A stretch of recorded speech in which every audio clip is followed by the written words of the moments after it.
I've been wanting to do this for a long time. A squad of pimpin' High Elves in their white fur coats with a full army of white lions. Tiger King, Lion King, god dang Carol Baskins. The bodyguards of the Phoenix Throne are noticeably better now. At +4 melee defense and a bit of extra HP this patch helped them out tremendously, but I'm not actually the one playing them today. That is my eternal nemesis Zach B. Sane. I am commanding the Vampire Coast with Luthor of the tribe Harkoni, possibly the best dueling lord in Mortal Empires. He's backed up by the Torch of Bergenhofen, the Gallows Giant, a necrofex that I absolutely adore, and my faith in it is pretty consistently rewarded. With crabs. I have crabs. So, for the Undead Pirates of Lustria, the Gallows Giant is the main killing power here. Great in melee, and from range, it can completely devastate infantry blobs with a single gout of incinerating flame. And then it can wade into melee and gut you like a fish. Flying out on the flank is a Deathstreak Terrorgeist carrying the god himself, Luthor Harkon, and his kit is honestly just amazing. From Power Siphon to Poison, double regen, breath attacks, Hornswoggle, you name it, he has it. And he even deals extra damage in melee because he fans that flintlock from point blank range. He's just super mean. Crabs in the back, mortars to kill archers, fleet captain with Nahek and Drown Dead, and a bunch of zombos and doggos. On the flip side, for the Azure, this is where things are getting real interesting. An exquisitely thematic build. 3 white lions of Crace, 2 lion chariots, 2 war lions, and Alastar the White Lion. Rahagra's Pride have that mighty roar to drop leadership and speed, which isn't incredibly useful versus Coast, but certainly not bad. And Alastar's stats on that lion chariot are actually pretty bananas. He has this map-wide flame resist effect from the Ruby Phoenix, which should help him in melee against the necrofex and help everything else as well. Now, I don't know if it helps you when you're getting bathed in napalm from far away, but up close and personal, that's essentially a 12% ward save against the Gallows Giant, which is good. There's an Archmage of the Lore of Fire. Fireball and Burning Head are going to be her 2 spells here, and Fireball is extremely good against low armor casters like the Vampire Fleet Captain. You'll see that a lot against Skrulk Daddy and a lot of the other legendary lords in this game. When they have low armor, they are very susceptible to fireballs, and it's a great way to eliminate their casters early. Don't even necessarily need to overcast it, just keep chunking them down from range, and those heals and those summons aren't going to be an issue for you in the late game if you're able to snipe it out. But Luthor can do the exact same thing. He has that contact effect that screw you and your little Magic 2 sidearm. It's really good at shutting down mages. Makes their miscast chance go way up, and the Power Siphon drains their stamina and puts spells on cooldown too. So he's essentially a Psychic Null, blank from 40k, meant for hunting down those who would dare use the Winds of Magic in his presence. But right now, the mage is the least of my worries. The White Lions are pretty scary. This is a really good unit. I think the War Lions are going to be a pretty important aspect of the High Elves meta. They just fill so many roles for the Azure, and when a White Lion Chariot like Alastar is rolling on through, that is a lot of damage. Now, Chariots are not super common against the Vampire Coast. Undead Pirates are exceptional at sniping out large single entities with handgun and cannon fire, obviously.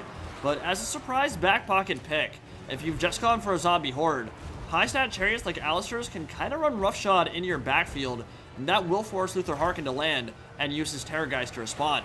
And that's one of the things I love about army building in this game. You can pick units that seem like they'd traditionally be mediocre or even bad in a matchup because both you and your opponent know it's not an ideal pick. They don't prepare for it, and then you can catch them off guard.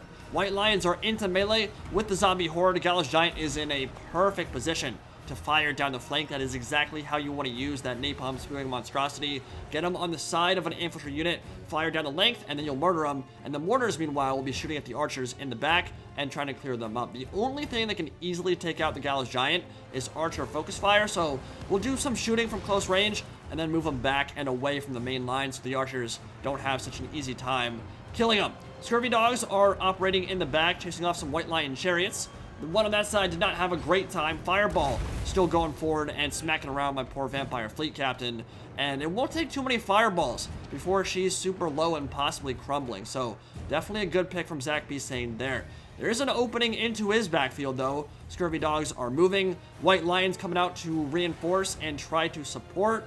But he's going to miss micro on him, and it might be able to sneak in, get an archer pick, and then escape before the White Lions can close the gap. And this is why I love dual threat units. It can flow seamlessly from one type of combat to another without breaking stride. That's why I love the Torch. You use it from range, you get some great shots in, you see an opportunity to hit them from the flank, you go in, you cause terror, and you smash through whatever's in your way.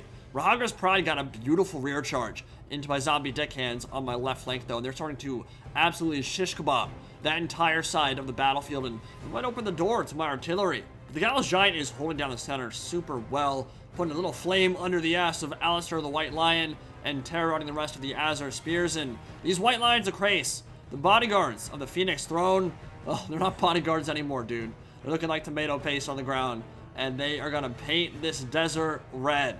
Beautiful shot. They were at half HP. Let's watch that HP bar as it plummets. Oh, God. That was so good.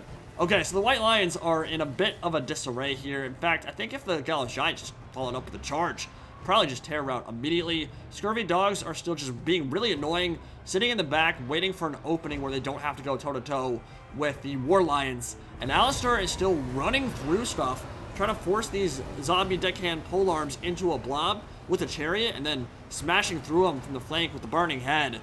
We got crabs, we got burning heads, we got dickhands. Sounds like middle school sex education. But Alastar is going to learn today.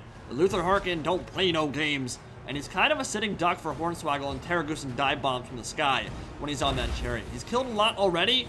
I'm not sure how much longer he can survive. Fireball still bullying my caster, and Micro Mistake in the Elven backfield. No reason to let my Scurvy Dogs get caught out like that. Rahaga's Pride will close the gap, and if they did a Mighty Roar there, if it wasn't on CD, if it wasn't on cooldown, might be able to finish them off too. But notice it and try to escape. We'll check on that soon. Crabs are doing great. Tons of AP. They got the blunderbusses up top. Very good in prolonged melee combat with stuff like White Lion, so gonna tear through them relatively simply. And Alastar is still alive. Nice charge into the gunnery mob from the flank, and still running through, but he's on life support at this point. And finally, Luthor will tear route him off.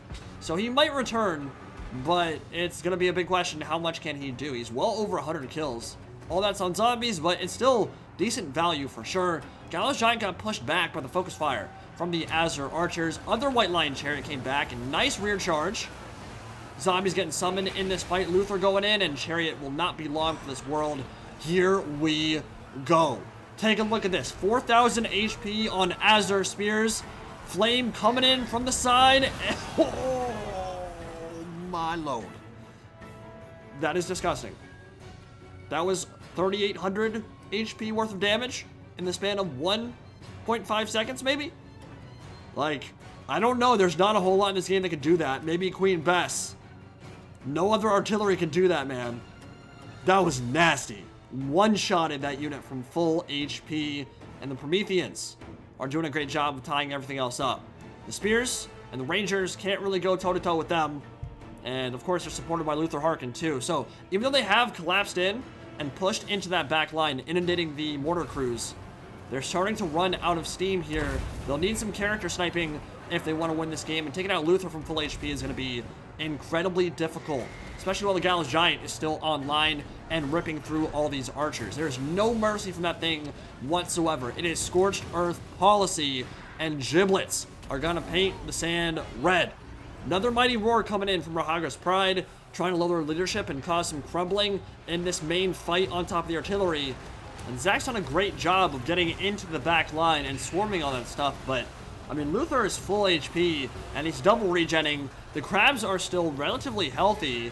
It doesn't look like there will be any more invocation of Nahex. The sniping with the fireballs on the Vampire Fleet Captain have really shreked her. She's about to disappear. But the archers are out of steam. They're getting... they're just getting chipped. Every single time they try to do anything, this Gallows Giant is showing no mercy, no respite whatsoever. Just death and destruction. Alastar breaks off for the second time this battle, and yeah, this is pretty much in the bag at this point. Even if it was just the Gallows Giant and Luthor, I'm not sure the High Elves have enough. I think it'd just be tear round, and this is gonna be just that cherry on top. Oh my god, dude. It's another 50 kill volley coming in from the Gallows Giant. Second time that battle. He went from 100 to 150 on that first Azure Spear shot, and then 50 or 150 to 200 in that last one. Ended up with more than 200 kills there. Alastar was fantastic. I mean, he had 126 kills. Again, most of it on zombies, but he ran through and he caused a lot of carnage for sure. What I really think would have been helpful here, and it's not a unit you typically want to build against Vampire Coast because of artillery and the threat of getting shot up, but Phoenix Guard there could have actually been really useful. You get a few of them just chasing after the Gallows Giant, they'll break through the front line real quick. I don't remember if they have flame resist or not. I don't think they do, and I'm not sure how much it would actually help against 1,000 missile damage from the Gallows Giant anyway, but if you're able to get them into that backline engagement, Luthor Harkon and the Gallows Giant really are not going to have a fun time fighting Phoenix Guard. You don't want to invest too much in them, maybe only 1 or 2, but I feel like that could have actually been pretty useful. Deal with the crabs and deal with the large stuff, because he really did not have a lot in the way of dealing with those large single entities, and that's really what carried the day. I mean, at the end, it was pretty much just Luthor, the crabs, and the giant itself.